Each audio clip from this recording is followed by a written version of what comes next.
en ecoya.com.ar. Conectate con nosotros. Facebook.com/Ecomedios1220. Internet para decirle feliz cumpleaños a las 12 clavadas, para encontrar algo que le guste y sumarlo al carrito. Internet para saber cómo llegar a la fiesta y para avisar que ya estás abajo. Y para que cuando lo vea y pregunte cómo hiciste para conseguirlo, simplemente digas, nada, estoy en Internet. Internet para que todo suceda. Arnet y Personal. Más información en personal.com.ar.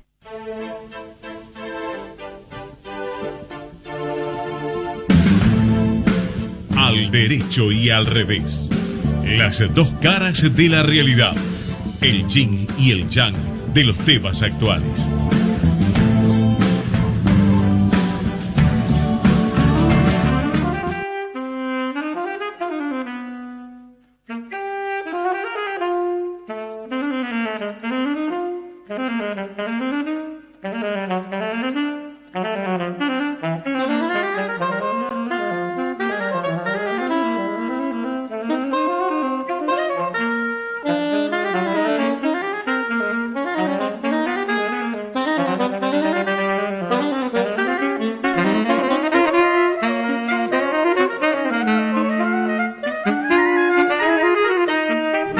Buenas tardes a todos, ¿qué tal?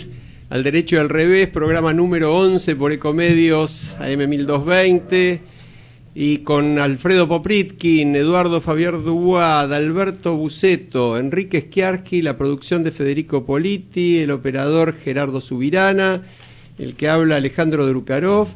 Como siempre se pueden comunicar con nosotros al 4325-1220 y al 5254-2353 o mandarnos mail al derecho y al revés 2017 @gmail.com o el Twitter al dere y al reve y también por Facebook. Y antes que nada vamos a dar la noticia del día, porque para este programa es la noticia del día. Y es que hoy es el cumpleaños de nuestro querido amigo Eduardo Fabián Dubois. Grande, señores, que grande. nos cumpla feliz, que nos cumpla feliz. Mi participación en el programa es al solo efecto de recibir estos saludos. Así que nada, muchas gracias muchachos por colaborar en este programa. ¿Y se puede decir cuánto? Tan interesante. Hace 65 años, un lindo bebito nacía en la mutualidad del Magisterio. Nosotros somos 10 hermanos. 10 hermanos, mi papá tuvo una mujer, segunda mujer, y ya el tercero, bueno, ahí invocó una y vino el varoncito. Así que bueno, no, hoy es para mí un día de acción de gracias y bueno, les agradezco mucho a todos la amistad. Desde ya. Bueno, y pasamos un rápido aviso antes de entrar en los temas del día. Lo habíamos dicho, anticipado casi como primicia del derecho al revés, no era una primicia porque se conocía, pero dimos el dato como cierto. El gobierno está enviando finalmente el proyecto de ley de compra nacional al Congreso y es una buena noticia porque es un proyecto que tiene consenso amplio, es un proyecto que tiene como objetivo contribuir a la creación de empleo en la industria y generar capacidades competitivas en sectores estratégicos. Concretamente se trata de que cuando se liciten bienes que no son producidos localmente, haya en las licitaciones y en los concursos internacionales un incentivo para que gane aquel proyecto que prevea una mayor integración de piezas producidas en el país y genere acuerdos de cooperación para promover transferencia de conocimiento y de tecnología y erradicación de inversiones. Es algo en lo que todos deberíamos estar de acuerdo, yo creo que todos tenemos que estar de acuerdo y esperamos que el Congreso lo sancione rápidamente. Bueno, felicitaciones por esto. Esto estaba un poco olvidado realmente, a veces se entiende mal las aperturas, en realidad todos los países protegen a su industria y esto lo que está haciendo es protegiéndonos sin cerrarnos dentro de nuestras fronteras, que es lo que yo creo que está equivocado, ¿no? Es así y bueno, lo vamos a tratar en otros programas con mayor intensidad y mayor profundidad y con los funcionarios responsables del área, pero la verdad que hay que resaltar que se hizo un muy buen trabajo también de investigación. Esto se trabajó con las experiencias de países como Israel, como Corea, Estados Unidos, Canadá, es decir, con los países más avanzados, Corea del Sur, ciertamente creo que en el norte no llegaron a consultar, y es una ley moderna que cuesta creer verdaderamente, yo lo dije hace 2 semanas, lo voy a decir de vuelta, cuesta creer que en un país que supuestamente tenía tanto interés en propulsar el desarrollo de la industria no haya habido una medida como esta antes. Pero había en una época una ley de compra nacional, recuerdo que era en la época de Aldo Ferrer, en el gobierno de Lanuse. Hay ley de compra nacional, sí, pero esta mejora los porcentajes de participación, mejora los requerimientos competitivos, establece una apertura para que las pymes también participen. Creo que la ley era una ley para que el Estado compre nacional. Acá vos me estás diciendo que el Estado va a una licitación, no hay ningún oferente nacional por su capacidad, pero el oferente extranjero debe comprometerse a subcontratar productos nacionales. Creo que esa sería la diferencia, Enrique. O a integrar un porcentaje. Me parece que esa sería la diferencia, Enrique. Y se va a competir en las licitaciones, va a ser un valor en la competencia el porcentaje de integración nacional. Sí, eso en Brasil es muy común. Yo recuerdo de que cuando fue los acuerdos que se hacían con Brasil, con el Mercosur al principio, Argentina era totalmente liberal, podían venir las empresas brasileras a Argentina, y las empresas argentinas que iban a Brasil tenían que asociarse no solamente asociarse con empresas brasileras, sino que los que participaban, etcétera, tenían que ser brasileros. Por eso se había creado en esa época el tema de la empresa binacional, para permitir que consideren nacionales a los argentinos que entraban en Brasil a licitar, digamos. Tenés razón, Enrique. Yo era abogado de ingeniería gastronómica, una empresa muy importante que hacía cocinas y todo implemento para hospitales también. Y cuando quiso radicarse en Chile y cuando quiso radicarse en Brasil, tuvo que buscar socios de allá para que poder instalarse en aquel lugar, y eso que llevaban capital, conocimiento y una cantidad de cosas. Así que, bueno, esto es otra cosa y me parece que es muy amplio, y lo bueno es la amplitud que da. Sí, quedan algunos interrogantes. Uno sería, esta medida, esta norma, esta disposición, ¿ayudará al desarrollo de la industria?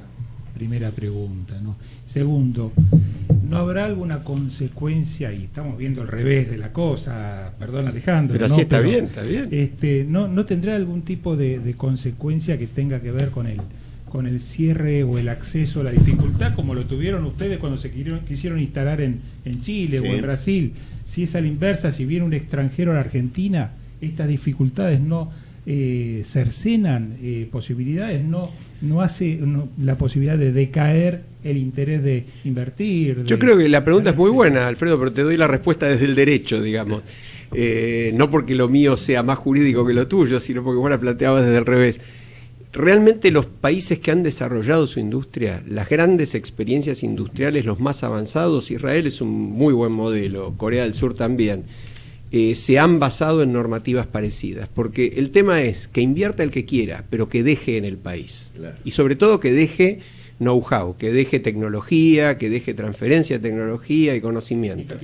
Y capital, y que se promueva el desarrollo. Por supuesto que lo que vos decís está muy bien, porque tampoco es cuestión de poner trabas burocráticas para que después se consoliden privilegios que no sirvan. Lo que tiene que ser es un desarrollo real de la industria. Claro, yo creo que va por ahí, es un mix, no es decirle no pueden venir los extranjeros solos, que sería por ejemplo una norma brasilera o chilena, ¿no es cierto? Tiene que ser un consorcio con algún argentino. Acá le dicen, venga el extranjero solo, invierta, pero ciertas partes que usted necesita hacer, contrátelas aquí. Sí, sí. Bueno, vamos a los temas del día y vamos a dar vuelta al temario. Empezamos con las novedades en las causas Baez y Odebrecht, que son realmente significativas, Alfredo. Sí, sintéticamente, yo empezaría con una tercera de último momento que tiene que ver con ¿qué tiene que ver? Con la visita de la presidenta de Suiza a la Argentina, que es una tercera nota del día. ¿A qué me refiero con esto?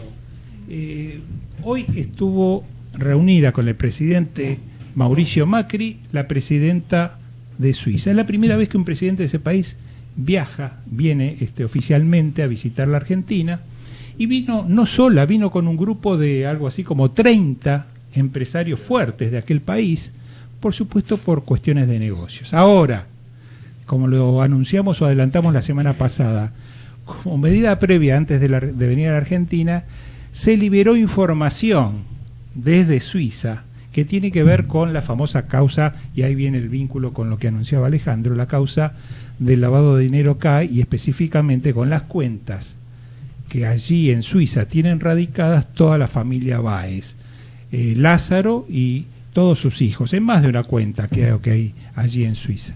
Y toda la trama que se vincula con la causa del lavado de dinero K, la conocida como lavado de dinero K.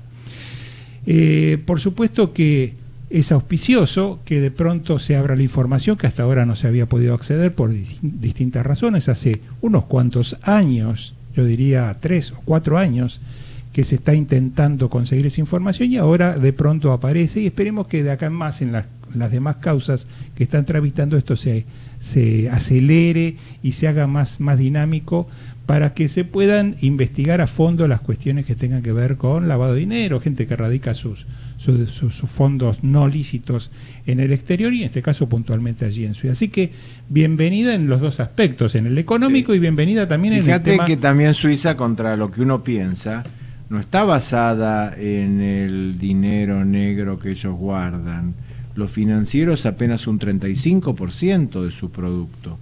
Ellos tienen mucha producción de electrónicos, tienen producción de relojes, tienen producción de chocolate, tienen muchísimas industrias. Es un país, me contaba un suizo, cuando yo le decía Argentina es un país que tiene todo y no llega a nada, Japón no tiene nada y llega a todo, y él me decía, Suiza tampoco tiene nada y llega a todo, ¿no? Me contaba que ellos no tienen grandes recursos naturales, pero tenían esta pero tienen particularidad. Sus bancos y sus cajas de seguridad. Sí, no, pero además de eso, nutridas. Yo decía, no te queremos llevar la contra el día de tu cumpleaños, pero 35% del sector financiero es bastante considerable. Pero hay ¿no? un 65% que es muy importante. Sí, pero convengamos una cosa, ojo, yo me saco el sombrero ante cualquiera que vaya a modificar un statu quo nefasto.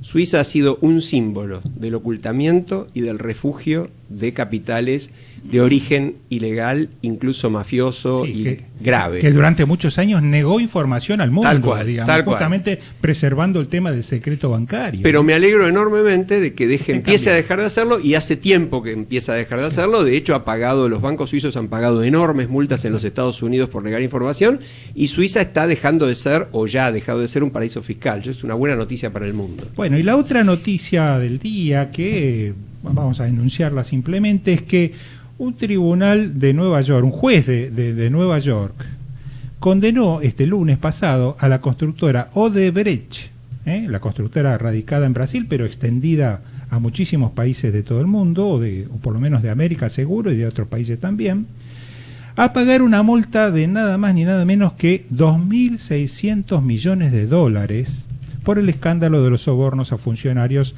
de 12 países de América Latina y África. América Latina y África. También hay un país africano que cae en la volteada. Y esto... ¿Para quién cobra, Alfredo, esa multa? Bueno, es muy gracioso, ¿no? Por los delitos perpetrados en 12 países, le ponen 2.000 y pico millones los norteamerinos, los cobran ellos. Bueno, yo diría... en la bolsa de Nueva York o algo así. No, primer paso, no, yo creo que va al Estado directamente. Primer tema que diría yo, lo veo con beneplácito, que haya una multa y que haya un castigo. Sí, ahora, ¿quién la recibe? Bueno, es una buena discusión. Lamentablemente, esto, según los datos que uno tiene, 2.390 de esos 2.600 millones, o sea, casi 2.400, quedan en Brasil, 116 millones de dólares en Suiza, no sé por qué, pero es así la distribución según la información que tenemos, y 93 millones de dólares quedan en Estados Unidos. Es la parte menor, pero de cualquier forma es el hecho, ¿no? Es tomar el toro por las astas, o sea, no dejar pasar la circunstancia que se ha hecho semejante desaguisado en muchos países del mundo y las empresas no tengan castigo. Acá en la Argentina recién estamos estudiando una norma que va a sancionar o puede llegar a sancionar en casos similares a las empresas, y no solo a las personas que las integran, a sus directores o a los responsables de los hechos ilícitos.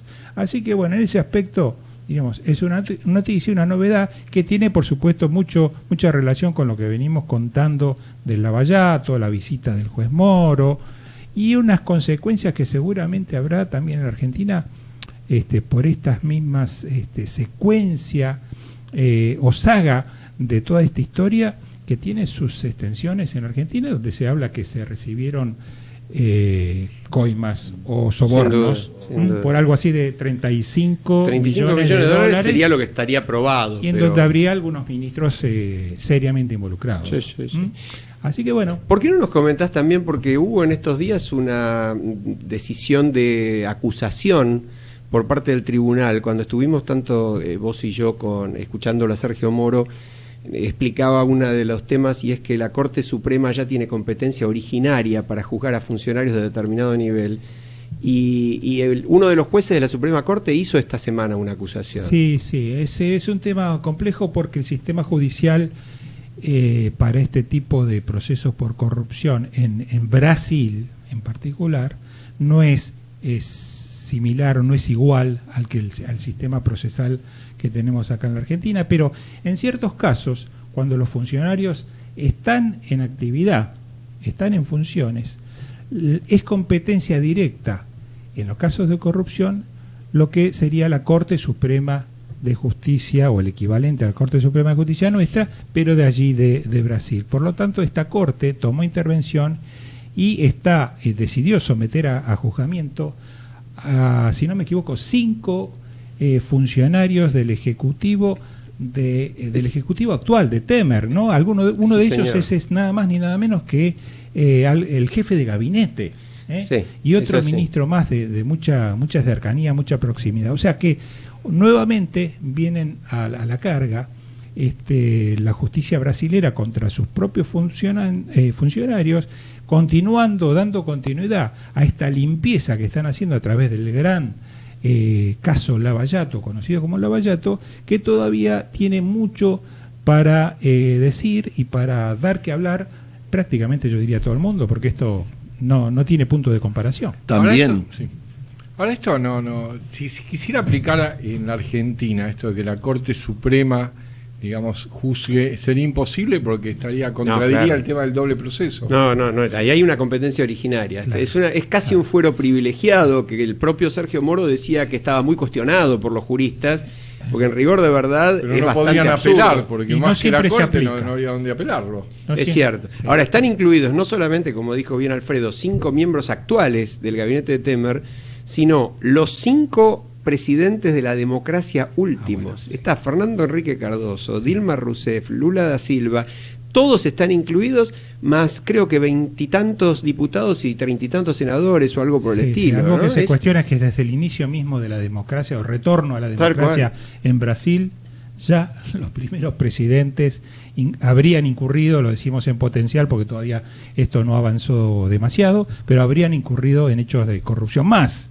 de las últimas elecciones o las anteúltimas, no solo el candidato que resultó electo, sino creo que la segunda que venía una candidata a presidente que no recuerdo el apellido. No, Aécio Neves también habría recibido dinero proveniente de esta empresa Odebrecht, o sea, repartían absolutamente para todos. Sí, parecía la perinola, ¿no? Toma todo esto. Ahora, ¿no? Es cierto, la parte del revés. Vos, Alfredo, que has hablado del derecho, es que hasta un juez de la Corte desapareció en circunstancias un poco oscuras, ¿no? Así que bueno, es el mundo, pero lo que no se puede negar es lo que hoy hablábamos, de que vamos hacia una transparencia y que ese es el verdadero valor que hoy día se está poniendo como norte.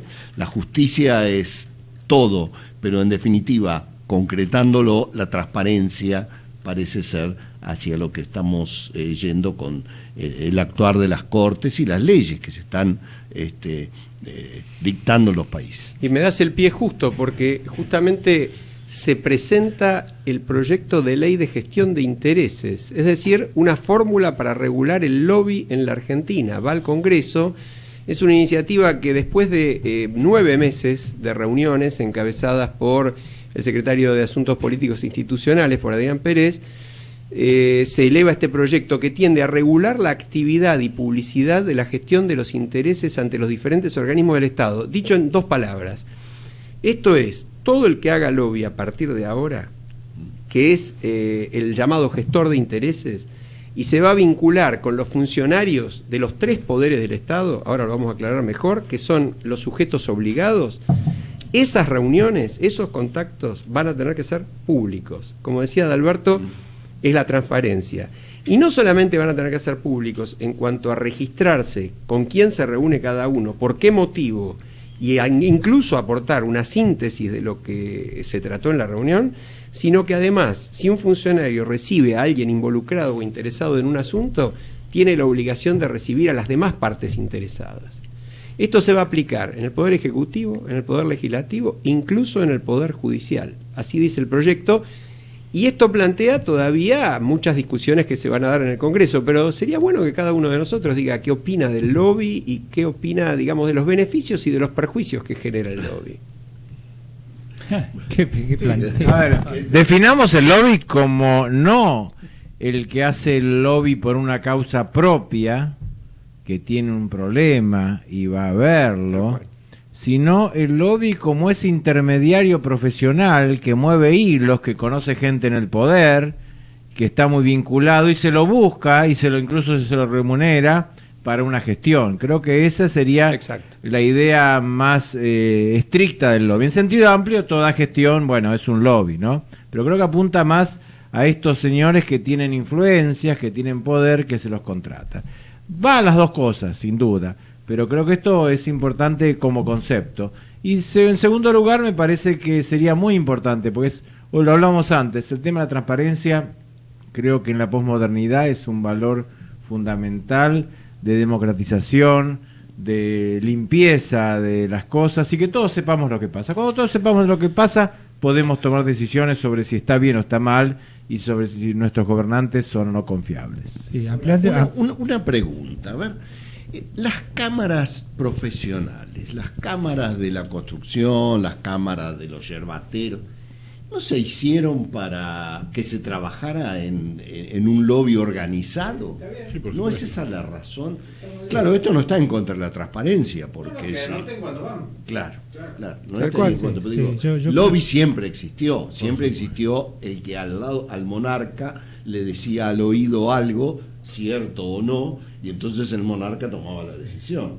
Sí, es un ejercicio que tenemos que empezar a hacer con cuidado. Algunas de las cuestiones que yo apunté como complementarias o inmersas dentro de esta normativa que se está analizando, se está estudiando, algunas cuestiones como que tendríamos la pauta de publicitar las audiencias, o sea, darle publicidad a las audiencias.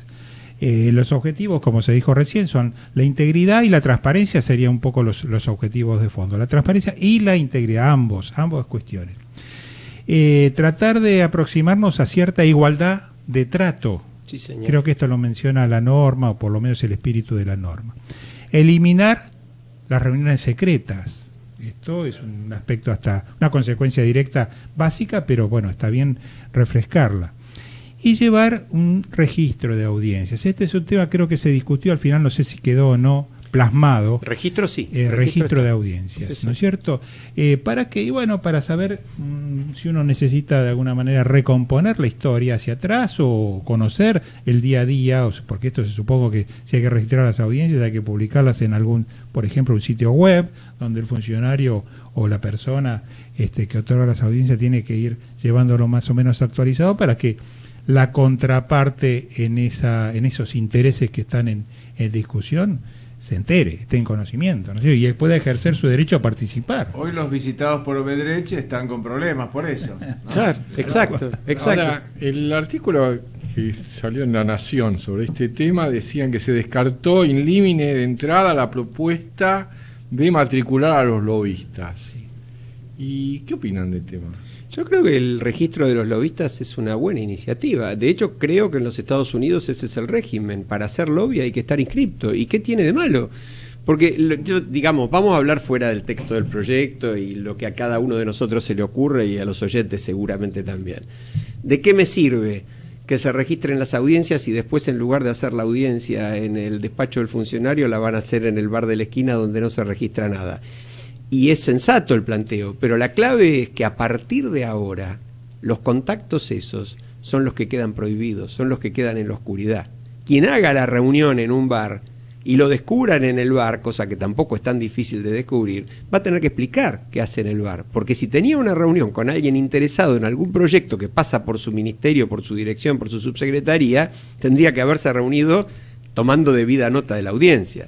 Ahora, como dice Enrique, para mí sería clave que estén todos los lobistas anotados. No hay ningún motivo para que no lo estén. No había forma de sancionarlo en cuanto a eliminarlo de una matrícula si realiza alguna actividad. Claro, bueno, pero entonces eso también crea, la contrapartida sería que habría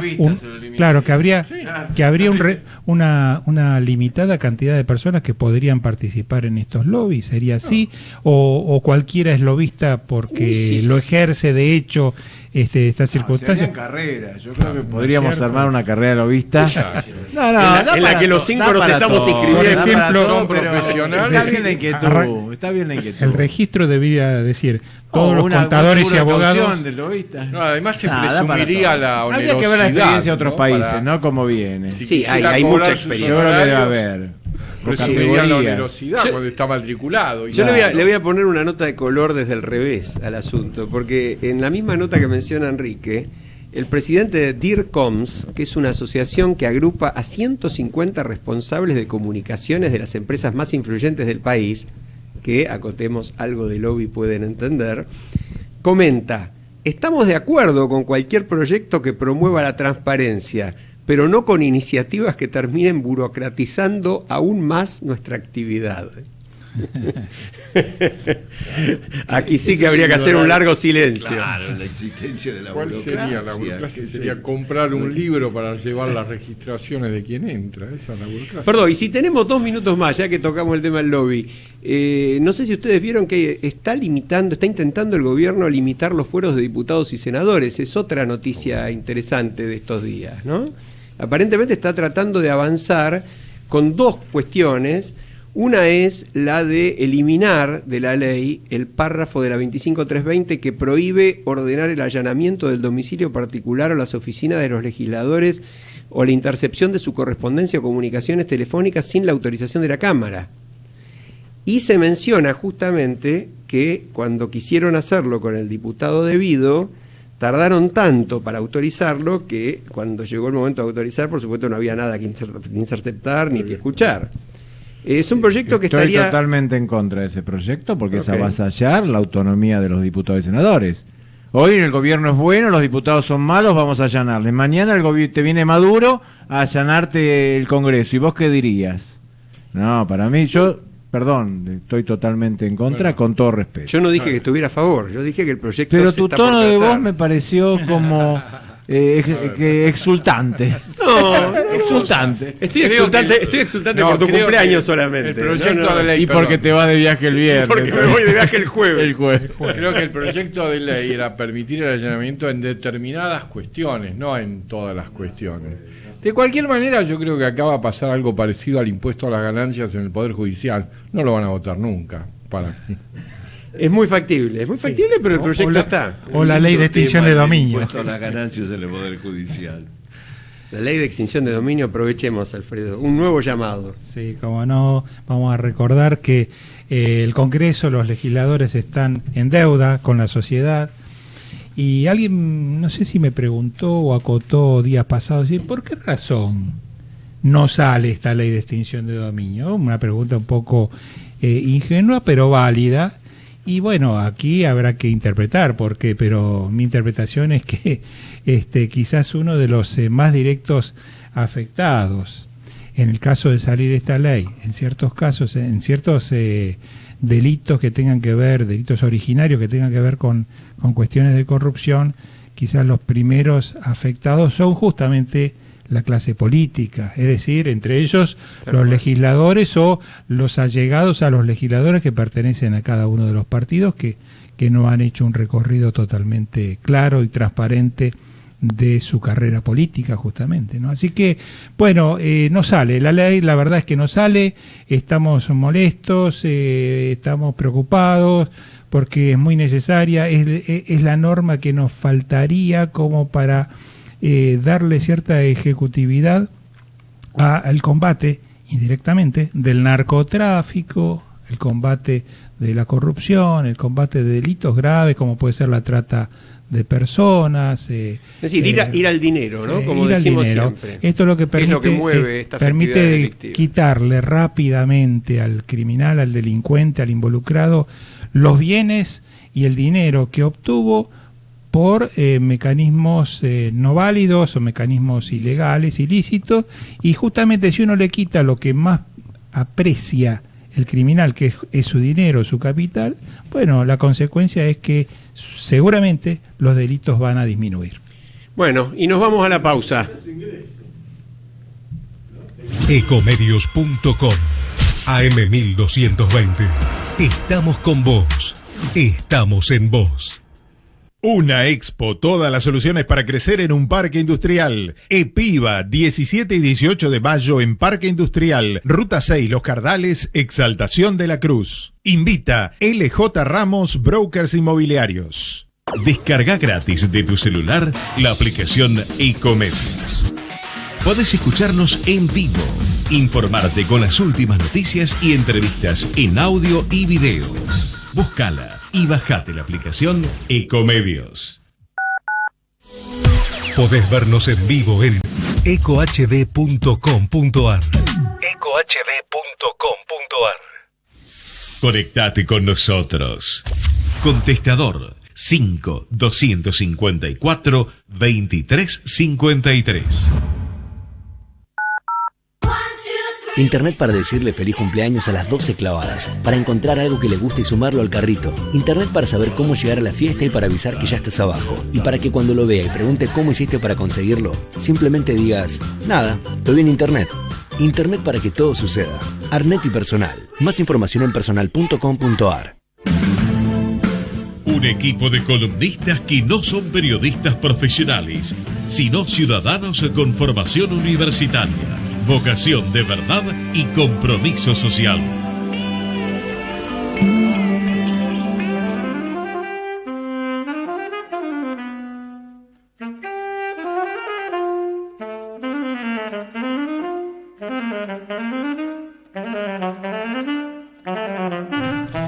Bueno, y seguimos al aire. Muy bien, señores. Ningún micrófono nos detendrá. Queremos pasar un aviso. Muy bien. Eso sí nos detendrá. Un aviso interesante y por el que no vamos a cobrar ni un centavo, pero en el día de hoy se conoció la sentencia de un tribunal internacional, el llamado Tribunal Internacional Monsanto, que funcionó en La Haya con el mismo reglamento y las normas de la Corte Penal Internacional, con juristas muy prestigiosos, y fue una iniciativa de la sociedad civil que puso a la luz la responsabilidad de esta compañía tan conocida por violaciones a los derechos humanos y donde la acusaron directamente de crímenes contra la humanidad y de un delito que no está tipificado todavía en el ordenamiento jurídico internacional, pero que se postula que lo esté, que es el ecocidio, el atentado brutal contra la ecología, contra las generaciones futuras. Esto se refiere a una historia que en la Argentina es bastante intensa y extensa, con el uso del glifosato y de otros productos que han generado gravísimas contaminaciones y daños en muchas poblaciones. Así que lo dejamos planteado como un tema para otra entrevista. Bueno, ¿qué pasa? Vamos a Ley de Emprendedores. ¿Tenemos ya el contacto? Bueno, estamos tratando el tema de Ley de Emprendedores y tenemos con nosotros en línea a Esteban Campero, subsecretario de Emprendedores del Ministerio de Producción. El licenciado Esteban Campero es licenciado en Sociología de la UBA, magíster en Análisis y Gestión de la Ciencia y la Tecnología de la Universidad Carlos III de Madrid. Fue consultor del programa Bienes Públicos Regionales del BID y coordinador del proyecto Jóvenes Emprendedores Rurales del Ministerio de Agricultura de la Nación. Esto puede ser por ser joven. Es socio fundador de COSMART, Inteligencia Colaborativa, y se desempeñó como coordinador del Programa Regional para el Emprendimiento y la Innovación en la Ingeniería. También ejerció como director de Innovación, Emprendimiento y Promoción de las Inversiones en el Instituto de Desarrollo Productivo de Tucumán y de Investigación de la Fundación Redes de Conocimiento. Esteban, muchas gracias por darnos este espacio. Te estamos hablando desde El Derecho y el Revés 1220. Hola, buenas tardes, un gusto saludarlos. Bueno, un gusto de tenerte por acá. A mí casi no me dan micrófono y no me dieron ahora para escuchar. Por ahí el operador me pone un poquito más fuerte y podemos hacer algo. Pero bueno, en primer lugar te agradezco muchísimo que nos prestes este espacio. Y queríamos consultarte tu opinión. Vos trabajaste el tema, estás en el gobierno. ¿Cuál es el significado? ¿Cuáles son los objetivos de esta ley de emprendedores sancionada hace poquito y que ya tiene su propio número? Bueno, nosotros consideramos que este es un paso adelante muy importante para el ecosistema emprendedor argentino. Creemos que va a ayudar a alivianar un problema grande, que ni más ni menos que las dificultades que existen en la interacción del emprendedor con la administración pública, ¿no? Cómo simplificar los trámites, cómo allanar un poco más el camino para que no esté tan lleno de obstáculos. ¿Cuál te parece a vos? Sí, ahí está. ¿Cuál te parece a vos, dentro de lo que la ley manda, lo más relevante, lo que va a cambiar más la situación actual? Bueno, yo creo que hay dos pilares fundamentales que toca la ley que son claves. Uno es este nuevo tipo de sociedad, la sociedad por acciones simplificadas, que lo que busca es, como su nombre lo indica, simplificar los trámites, acortar los tiempos de la creación de una empresa. Y el otro punto fundamental tiene que ver con el financiamiento. La ley toca dos puntos fundamentales del financiamiento. Uno tiene que ver con darle un marco normativo al financiamiento colectivo, y el otro con la posibilidad de crear y desarrollar la industria del capital emprendedor en la Argentina, ausente hasta el momento, digamos, ¿no? Este capital mal llamado capital de riesgo, mal traducido, a veces injusto, porque viene del venture en inglés, que tiene que ver con la aventura también, no solo con el riesgo, ¿no? Y son estos tipos de inversores que justamente, tomando más riesgos, buscan este matrimonio y esta sociedad con los emprendedores para lograr mejores rendimientos. La ley lo que busca, entre otras cosas, es desarrollar esta industria dándole incentivos para que puedan aparecer. Y en lo que tiene que ver con la creación de este nuevo tipo de sociedades, bueno, con algunas ventajas que creemos que son interesantes, ¿no? La posibilidad de este nuevo tipo societario va a permitir, entre otras cosas, obtener un quit en 24 horas, también abrir una cuenta de manera simplificada y rápida, poder hacer los trámites de manera online, ¿no? Llevando libros y poderes en forma digital. Todo se introduce a partir del uso de la firma digital. ¿Cuál es para ustedes el contexto sociológico? ¿Cómo estamos en Argentina con emprendedores hoy por hoy? Bueno, me gusta la pregunta, porque en definitiva, y podemos hablar un segundo del rol que tiene que tener el Estado para acompañar a los emprendedores. Por un lado está todo lo que podemos definir como la competitividad y las condiciones del campo de juego, es decir, esto de simplificar y cómo dejarlo más lisita la cancha y con las líneas mejores marcadas y con las redes en los arcos. Y lo otro tiene que ver con la productividad, y ahí somos convencidos también que el Estado, la administración pública, tiene que acompañar, tiene que ayudar a que las empresas mejoren sus condiciones de productividad, sean más fuertes, sean innovadoras. Y creemos que justamente la posibilidad de acceder a financiamiento va a brindar estas herramientas. Y además lo complementamos con otras acciones que venimos llevando desde el Ministerio. Sería injusto presentar una sin la otra, es decir, venimos trabajando hace ya más de un año, por ejemplo, con la Academia Argentina Emprende, una estrategia de formación presencial y online. El año pasado, de manera presencial, capacitó a 50.000 personas. No lo hacemos solos, sino que lo hacemos a partir de una red de organizaciones distribuidas en todo el territorio, universidades, sindicatos, fundaciones, municipios. Algunas versiones, Esteban, de que que Argentina es un país de emprendedores, pero que los emprendimientos, digamos, duran poco, ¿no? ¿Esto ustedes lo tienen en cuenta? ¿Lo han tomado como base? ¿Piensan que ahora hay elementos para que el emprendimiento pueda subsistir o al menos transformarse a tiempo, no? Sí. Mira, en Argentina hace falta por lo menos 200.000 pymes más. O sea, fuera del espíritu, digamos, de moda que puede existir con el emprendimiento, nosotros cuando estamos haciendo esto estamos hablando justamente de cómo lograr más músculo en el tejido productivo argentino, que es pyme, que tiene que generar más y mejores empresas, más y mejor empleo. En el mundo, por lo general, el 70% de las empresas, cuando se crean en el tercer año, lo que se llama el Valle de la Muerte, desaparecen, ¿no? El problema es que en la Argentina ese número a veces es más alto justamente por condiciones malas, tanto de la macroeconomía como de competitividad, que hace que las empresas y los emprendimientos no puedan salir adelante. Nosotros queremos justamente que ese obstáculo no exista, que mejoremos ese porcentaje, que los emprendimientos argentinos logren un mayor índice de creación de empresas aceptable, y para eso tenemos que trabajar mucho. Sí es cierto que el emprendedor argentino es muy reconocido en el mundo, tiene muy buena reputación, no solo en Buenos Aires, no es una experiencia porteña y .com nada más, sino que lo que vemos en todos los rincones del país es que hay muchísimo talento que hay que ayudar a canalizarlo en la empresa. Para eso, decías muy bien recién el aspecto sociológico de esto, para eso es fundamental trabajar modelos de rol positivos, es decir, mostrar ahora, gente... Como periodista tengo que hacer una pregunta, no sé si ingrata, pero sí, que se dice por ahí, se dice, bueno, a ver, le dan alguna facilidad al inversor, ¿no es cierto? Al inversor que va a poner plata en estas instituciones de capital, emprendedor, va a tener la posibilidad de una desgravación impositiva, etcétera, pero no le han dado nada al pobre emprendedor puro y duro, que va a estar sometido a todos los impuestos habidos y por haber. La pregunta, sí. No, te voy a esta pregunta. ¿Está pensado alguna facilidad, exención por un tiempo de algún impuesto, o la puja fiscal con las provincias hacen a esto imposible? Como se vio un poco en el debate, ¿no? El debate salió el tema. Sí, debate que saldamos muy bien. A mí me gusta decir también que tan importante como el qué fue el cómo. Nosotros logramos un amplio consenso para aprobar esta ley, ¿no? En la Cámara de Diputados, con muy buenos aportes de los bloques de la oposición, recuerdo del Frente Renovador, del Frente para la Victoria, y en el Senado sí tuvo un suspenso en el artículo que trataba justamente del aporte que tienen que hacer las provincias, pero después logramos ese consenso para sacar una amplia mayoría de la ley.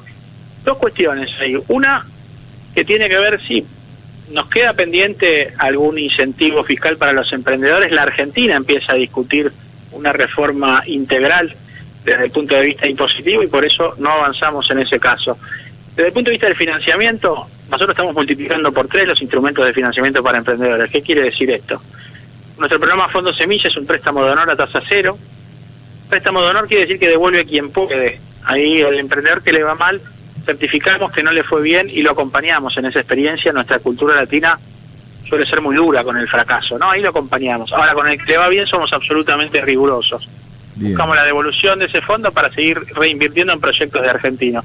Este año son 380 millones de pesos que destinamos a préstamo de honor a tasa cero, que va a llegar hasta 750.000 pesos. Esta es una herramienta inédita hasta ahora para los emprendedores en la Argentina. Es decir, por un lado, lo tomo nota y es así, queda pendiente discutir qué incentivos se pueden trabajar desde el punto de vista impositivo para fomentar el emprendimiento y la innovación en la Argentina. Por el otro, estamos poniendo a disposición herramientas muy competitivas al nivel de todos los países más innovadores del mundo, ¿no? Te agradezco, le tengo que pasar la palabra, somos 5, todos quieren hablarte, así que le paso la palabra ahora, no sé quién empieza. Alejandro Drukarov, Esteban, dale. ¿Cómo te va? ¿Qué tal, Alejandro? Bien. Bueno, yo te voy a hacer 2 preguntas, una de tipo más general que creo que a la audiencia le interesa mucho y sé que vos conocés bien el tema y yo, como sabés, por ósmosis familiar también algo conozco. Claro. Respecto de lo que es la figura del emprendedor, sacándote un poco del ámbito de la ley, a mí me queda muy claro que emprendedor no es un lugar para cualquiera, ¿no? ¿Qué opinas sobre eso? Es cierto, de todas maneras deberíamos ser claros que emprendedor tampoco se nace, sino que las competencias emprendedoras se construyen, se pueden entrenar. ¿Qué estoy diciendo con esto? Si uno se pone a hablar con emprendedores de todo el mundo, cualquier sea la disciplina, va a encontrar que por lo general es gente que tiene actitudes muy agudas de trabajar en equipo, de identificar oportunidades, de desarrollar redes, asumir riesgos, no como un loquito que se tira a la pileta sin agua, pero sí como alguien que asume un riesgo calculado. Correcto. Creemos que todas estas características se pueden entrenar. Así que la figura del emprendedor para un país es clave. Es una persona que sabe innovar, que sueña, pero que tiene disposición a actuar. Y bueno, necesitamos más emprendedores. Perfecto. Y contestado eso, que era más o menos lo que suponía que me ibas a decir y coincido totalmente. El otro problema con el que se enfrentan los emprendedores que esta ley quiere resolver, porque como vos marcaste bien, es una ley que sale por un amplio consenso y es una ley que genera, te diría, alegría en quien escucha que existe, porque es una buena noticia para la Argentina. Pero en paralelo, nos invade un poco el escepticismo de saber, todos acá los que estamos somos profesionales y todos conocemos experiencias de emprendedores cercanos, y a uno lo preocupa mucho saber si va a ser factible cambiar el día a día, porque esto de poder sacar el quit en 24 horas, esto de poder constituir la sociedad con tanta rapidez, choca en realidad contra una verdadera actualidad en la cual todo eso está muy lejos y donde las competencias de nación, provincias y municipios normalmente ocasionan a los empresarios, no solamente a los emprendedores, peor al emprendedor porque está solo frente al desafío, problemas muy, muy serios operativos que son los que terminan muchas veces haciendo que la gente tome la decisión de no emprender. Bueno, ahí está el desafío más grande. Les cuento hoy, por ejemplo, estuvimos trabajando, hoy se reunió el Consejo Federal PYME en Buenos Aires, donde vinieron todos los secretarios de producción de las provincias de Argentina y algunos ministros de producción, y justamente ahí está el gran desafío. Al primer paso que vamos a dar a partir del mes de junio con la reglamentación, junto con la IGJ en la experiencia en Ciudad de Buenos Aires y Provincia de Buenos Aires, le vamos a seguir con este compromiso con estas competencias transferidas junto con las provincias, ¿no? Ahí esperamos generar un círculo virtuoso donde ninguna provincia va a querer que las sociedades y los emprendimientos se vayan a generar a otro lado, ¿no? Porque esto va a generar también una escalada en la cual las aceleradoras que estamos abriendo por concursos también se van a ir a otra provincia y los fondos de capital de riesgo también van a irse a otra provincia, con lo cual todas las provincias o casi todas que tienen políticas provinciales apoyo a emprendedores están muy atentos trabajando con nosotros. Y podemos, con esto yo termino mi parte y se lo paso a Adalberto Buceto, ¿podemos tener una idea concreta de la reglamentación de fecha? Sí, por supuesto. Nosotros el 1 de junio esperamos estar comenzando con la primera experiencia en Ciudad de Buenos Aires y Provincia de Buenos Aires. Perfecto. Ya. Bueno, vamos a volver a entrevistarte para comprobar que así fue. Claro. Bárbaro. Al menos en eso estamos trabajando, no de manera secuencial, sino en simultáneo. Es decir, nuestro equipo de reglamentación junto con la IGJ, con el Ministerio de Modernización, el Ministerio de Justicia, vienen trabajando ya hace muchos meses. Claro. Esteban, yo me dedico a la docencia universitaria y entre las cosas que hemos visto en el interior de la provincia de Buenos Aires es que en muchos municipios se están reuniendo los jóvenes y hacen como rondas de emprendedores, ¿no? Tratan de enseñarles. Y esto me hace un poco de ruido en el sentido de que ¿qué rol podría jugar la Universidad Nacional? Hoy día que la Universidad Nacional ya no es solamente las grandes universidades de las grandes ciudades, sino que tenemos universidades en la provincia de Buenos Aires y en toda parte del país, muchas universidades. ¿Cómo podríamos o cómo saldrá de la reglamentación la posibilidad de que la universidad colabore con esto y forme al emprendedor? Muy buena pregunta, y disculpen el ruido porque justamente les estoy hablando desde la rotonda de la Facultad de Ciencias Económicas de la Universidad de Buenos Aires, acá en la avenida Córdoba, que vengo a dar una charla. Para nosotros el papel de las universidades nacionales es clave en todo esto. Venimos trabajando junto con ellas en un programa que llamamos Universidades Emprendedoras, que compartimos junto con la Secretaría de Políticas Universitarias del Ministerio de Educación de la Nación, y para nosotros son un factor clave. ¿Y por qué son un factor clave? No solo porque son la usina de conocimiento de la sociedad, sino porque deberían transformarse en espacios de acumulación de capital social y redes, digamos, ¿no? Claro. De compartir agendas. Claro. Sí, si hay algo que cambia vidas para un emprendedor es el nivel de acceso a conocer gente. Y si hay algo que por lo general está condicionado socioeconómicamente, es justamente eso, ¿no? A quién conoce uno. Y creemos que el papel que debe tomar también la universidad pública en este caso es acumular capital social. ¿Qué quiere decir esto? Acompañar, arrimar, invitar a los emprendedores, a los empresarios, a las cámaras. Vos también participen también en las universidades. Esteban, discúlpame, ¿pensás que esto podría implicar algún cambio cultural en el horizonte del estudiante, que ya no fuera tener un buen trabajo remunerado por sus capacidades, sino ir a formar su propia empresa? Sí, y para mí, usando una metáfora futbolera, la educación pública tiene que igualar oportunidades. Aquel que quiera emprender, que pueda hacerlo y pueda contar con las herramientas para hacerlo. Después que cada uno patee el penal para el costado que quiera. que quiere trabajar en administración pública, que quiere hacerlo en relación de dependencia. Lo que no puede pasar es, primero, no es deseable lo que no se conoce, es decir, necesitamos posicionar el tema en nuestra educación. Y segundo, que el que quiera emprender pueda hacerlo, pueda contar con un gabinete de atención a emprendedores, pueda contar con mentores que sigan sus planes, pueda contar con capacitación y por último nombro al financiamiento, porque muchas veces el emprendedor cree que lo principal que necesita es plata. Claro. Y yo estoy seguro que cuando hablamos de recursos hablamos de más cosas y cuando hablamos de necesidades no solamente hablamos de dinero a la hora de emprender, ¿no? Eso, es más importante el conocimiento que el dinero. Bueno, le voy a pasar a Enrique Schiarchi, contador Enrique Schiarchi, la palabra a ver qué te quiere preguntar. Sí, Muy Esteban. bien. Mira, tenía dos preguntas para situarnos en el tema. Primero, escuché que ya tenían un proyecto de reglamentación. De acuerdo a ese proyecto, que por supuesto no lo leí, ¿quiénes calificarían como emprendedores? Esa es la primera pregunta. Para nosotros emprendedores son nuevas empresas.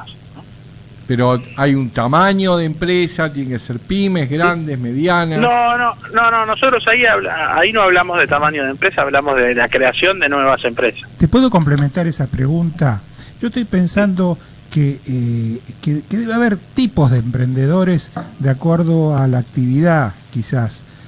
Por ejemplo, estaba pensando en emprendedores turísticos, emprendedores industriales, que sería quizás lo que más directamente uno se le ocurriría pensar, y en los emprendedores rurales. Y también, ¿sabes en qué estaba pensando?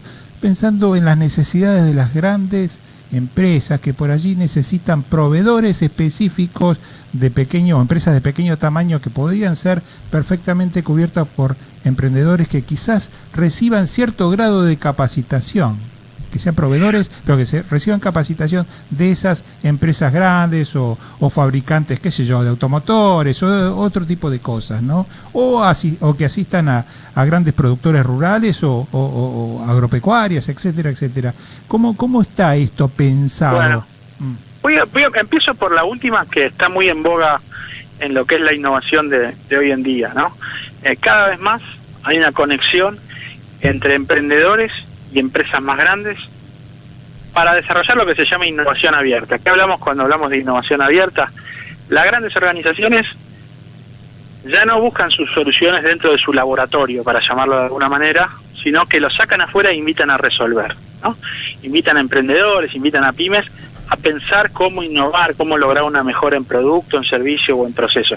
Y ahí tenemos mucha expectativa. Cada vez más las empresas más grandes deciden acompañar a emprendedores, ya sea generando aceleradoras, incubadoras, haciendo concursos de ideas, buscando resolver retos creativos que se le plantea a su propia producción. Es decir, ahí hay un campo muy fértil donde Argentina tiene muchísimo que avanzar y es muy competitiva en determinados sectores, ¿no? Sin irnos más lejos, en el medio de agropecuario es fundamental, y lo que tiene que ver con el emprendedor rural también. Yo creo que estas nuevas sociedades, estas nuevas unidades productivas y demás van a ser muy útiles tanto para el emprendimiento de turismo como el de software, como cualquier otro. Y ahí nosotros no priorizamos por sector, trabajamos con todos. Confiamos en que justamente la cualidad del emprendedor es identificar la oportunidad, ¿no? Sí, Esteban, la segunda pregunta que me quedó pendiente es, concretamente, ¿cuáles serían los beneficios que tendrían los emprendedores o las sociedades por acciones simplificadas? ¿Tienen algún tipo de beneficio fiscal, algún beneficio de orden de encargas sociales, en financiamiento? No, ni en financiamiento ni en cargas sociales, como lo decíamos antes. Los beneficios están en cuanto a la simplificación del trámite y la posibilidad de gestionar este nuevo tipo de empresa, la posibilidad de tener un objeto social también un poco más amplio, la posibilidad de emitir acciones con mismo derecho a diferente precio, todas cuestiones que hacen más a la simplificación y a la normativa y no se meten, como decíamos en un principio, en este caso, en facilidades desde el punto de vista impositivo, ¿no? Muchas gracias, Esteban. Aportando financiamiento. Te cierro con una pregunta. El emprendedor está pensado para un ser digital prácticamente, ¿no es cierto? Ya para una generación Y, millennials, ¿no? Por cómo viene toda la vinculación digital. Y en esto nos aparece el crowdfunding, este financiamiento colectivo a través de plataformas en la red, que la ley por suerte lo puso en esfera de la Comisión Nacional de Valores como una forma de también cuidar al ahorrista, ¿no es cierto? Ahora bien, ¿qué expectativa hay sobre esto? ¿Hay mucho crowdfunding en Argentina para estos proyectos? ¿Todavía no hay? ¿Se busca con esto alentarlo, desarrollarlo? ¿Se esperan inversiones de la web internacional? ¿Cómo ven ustedes este proceso? Lo vemos con un potencial enorme. Lo hay hoy, pero creemos que esto va a tener un crecimiento exponencial en este año y el próximo. En Argentina hay muchísimo talento, como decía, y sobre todo mucha necesidad de financiarse.